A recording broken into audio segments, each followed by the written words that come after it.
Halo, Assalamualaikum. Waalaikumsalam warahmatullahi wabarakatuh.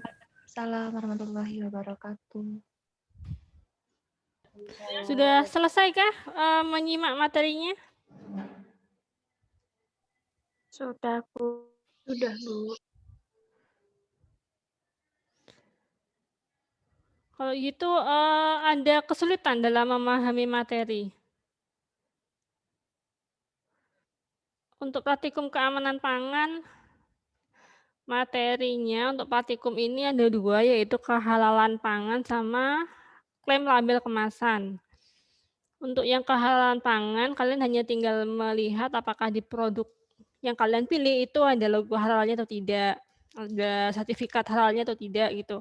Kemudian kalau yang klaim, jadi salah satu, produk yang kalian ambil, itu salah satunya harus ada klaimnya dan kalian cocokkan apakah klaim yang ada di kemasannya itu sudah sesuai dengan perundang-undangan atau belum. Jumlah produknya itu minimal 10 dan minimal ada 1 dari 10 produk itu yang ada klaimnya supaya bisa kalian cocokkan dengan, peraturan yang ada. Gitu doang sih sebenarnya. Cuman yang agak repot memang yang klaimnya itu yang, harus mungkin ada beberapa yang harus dihitung dan lain sebagainya. Oke, gimana sudah cukup pahamkah dari materinya atau ada yang ingin bertanya?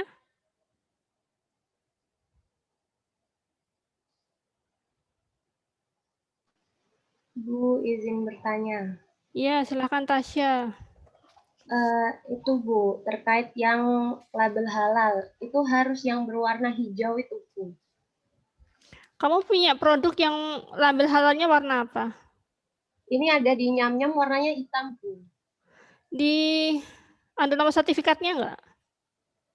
Nomor sertifikatnya, oh ada MUI nomor di bawahnya ada Bu. Nanti silahkan dicek ini ya, kalau Nyam-Nyam itu kalau nggak salah produknya nasional, skala nasional, sehingga nanti bisa dicek di halal MUI pusat, yang punyanya MUI pusat. Jadi kalau misalkan juga yang lainnya, kalau kalian ragu apakah produknya kalian itu benar-benar bersertifikat halal atau tidak, kalian bisa ngecek produknya itu di halal MUI. Kalau misalkan produknya adalah produk yang dipasarkan secara nasional atau diekspor, itu bisa dicek di halal MUI pusat. Tapi kalau produknya kalian itu adalah produk yang lokal, contoh produk lokal itu misalkan oleh-oleh Purnama Jati. Nah, itu kan, eee, dari Jember dan pemasarannya itu pun juga hanya di sekitar Jember aja. Nah, itu bisa dicek di halal MUI-nya Jawa Timur. Jadi kalian ngeceknya itu bisa 2, kalau skala nasional itu ada di halal MUI pusat, kalau yang skala regional atau yang provinsi atau sekota aja nanti bisa diceknya di halal MUI-nya, provinsi. Nanti kalian bisa cek misalkan MUI Jatim atau LPPOM Jatim, kayak gitu di Google ada. Untuk memastikan apakah produknya kalian memang bersertifikat halal atau tidak. Secara umum memang yang digunakan adalah logo yang berwarna hijau. Tapi kalau misalkan ada logo lain, kalian cek dulu apakah itu memang sudah bersertifikat halal atau tidak. Gitu. Gimana Tasya, sudah bisa dipahami? Iya Bu, bisa. Terima kasih. Oke. Lainnya?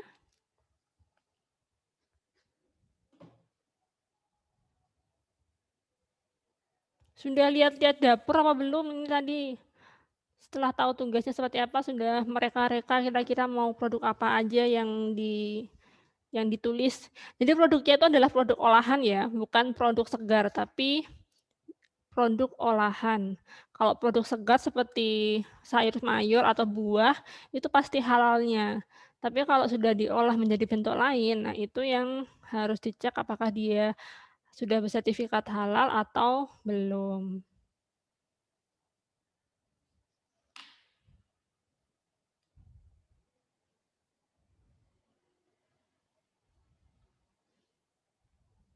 Sudah tidak lagi yang ditanyakan terkait dengan praktikum materi halal dan klaim?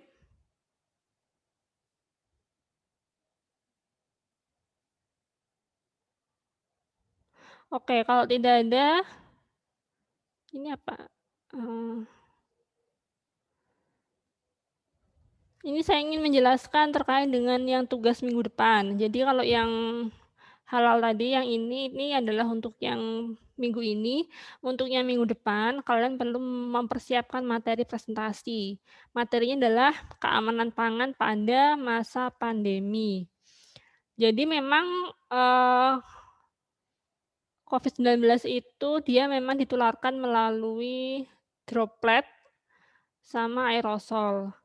Nah, memang sampai sekarang ya, itu memang belum belum ditemukan kasus bahwa, penyakit ini ditularkan melalui makanan yang sudah matang. Diduga karena ketika makanan itu diolah, terutama menggunakan panas, maka virusnya itu akan mati.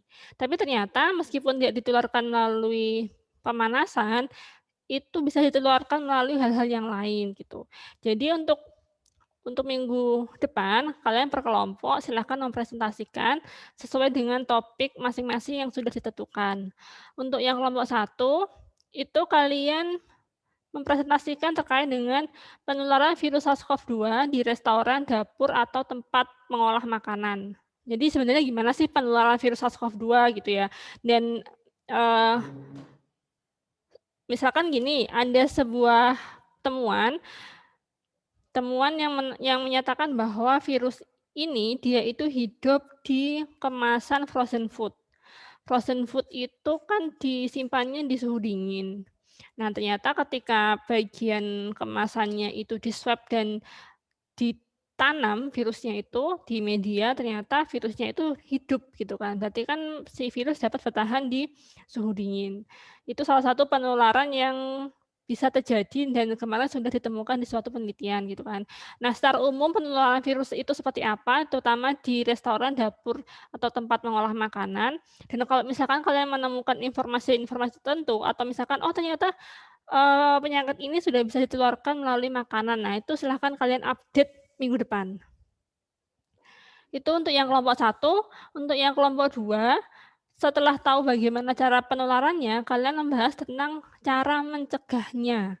Jadi bagaimana cara mencegah penularan virus ini di restoran, dapur, tempat mengolah makanan. Namun cara pencegahan yang kalian presentasikan nanti, itu yang tanpa menggunakan disinfektan. Karena memang disinfektan ini kan, salah satu cara untuk mencegah penularan, tapi, terkait dengan disinfektan ini akan dibahas oleh kelompok 3 dan kelompok 4. Jadi untuk yang kelompok 2 kalian hanya mencari cara gimana sih cara mencegah penularan dengan cara apa selain menggunakan disinfektan. Kemudian untuk kelompok 3 terkait dengan disinfektan, bahan-bahan apa yang dapat digunakan sebagai disinfektan, kemudian mereknya apa, karena di pasaran itu kan banyak sekali disinfektan, mulai dari pembersih lantai, kemudian ada pembersih, apa ya itu namanya, eee, ya pembersih-pembersih itulah, itu ada beberapa yang bisa digunakan sebagai disinfektan. Nah itu, bahan aktifnya apa aja dan mereknya apa aja, sehingga kita bisa tahu kalau misalkan kita ingin membersihkan, rumah kita, dapur kita bisa menggunakan, produk-produk tersebut gitu. Kemudian yang kelompok 4, tata cara melakukan disinfektan. Jadi kita tuh mendisinfeksi sesuatu itu nggak cuman sekedar semprot-semprot aja, nggak seperti itu, tapi memang sudah ada tata caranya. Bagaimana cara melakukannya, itu nanti yang akan dibahas oleh kelompok 4, seperti itu. Jadi presentasinya singkat aja, 1, 2 slide nggak masalah, karena waktu presentasi cukup masing-masing kelompok itu cukup 10 menit. Nanti yang presentasi siapa, nanti akan saya pilih, kemudian kelompok lain yang tidak presentasi, itu wajib memberikan penilaian terhadap kelompok yang sedang presentasi. Untuk formulir penilaian akan saya share minggu depan, tapi misalkan gini, kelompok 1 presentasi, maka anggota kelompok 2, 3, 4 akan menilai hasil pekerjaan dari kelompok 1. Yang dinilai apa aja? Yang dinilai adalah desain bahan tayang, kemudian kejelasan penyampaian, dan yang terakhir adalah terkait dengan sikap, termasuk cara berpakaian. Gitu. Jadi supaya kalian tahu, oh ternyata begini loh kalau di, restoran, dapur, dan tempat pengolahan makanan untuk mencegah virus itu harus melakukan ini, gitu. Oke, sampai sini ada yang tanyakan? Oh iya, nanti untuk pengumpulan tugasnya sebelum H-1 ya, paling enggak maksimal H-1 sebelum kalian, presentasi itu bisa mengumpulkan PPT-nya, bahan tayangnya di sini. Ini sudah dibuatkan folder-folder, ini letaknya di paling bawah dari LMS, nanti bisa kalian cek di LMS. Oke. Gimana, apakah sudah cukup jelas atau ada yang ingin ditanyakan? Monggo silahkan.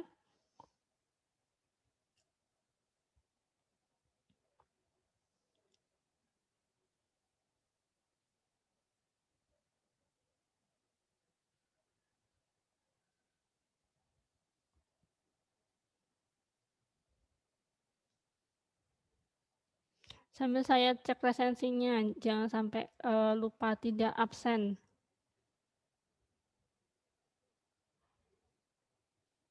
Hani Puspitasari adakah? Hani, apakah Hani bisa dengar Ya, suara saya? ada Bu. Monggo silakan segera resensi ya, ini kamu belum absen. Oh iya ya, terima kasih. Wiwin Helianti. Wiwin ada? Halo Wiwin?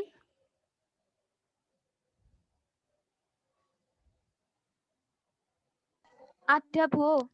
Oke, Wiwin juga segera presensi ya, ini masih belum presensi. Oh iya, Bu. Mohon maaf, Bu, izin off cam soalnya di sini kendala jaringan, Bu, hujan deras. Iya, nggak apa-apa. Yang penting segera presensi aja. Iya, makasih, Bu. Oke.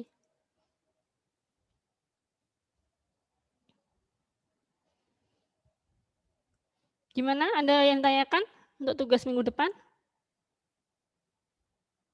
Tidak ada, Bu. Oke, kalau tidak ada saya akhiri ya untuk praktikumnya.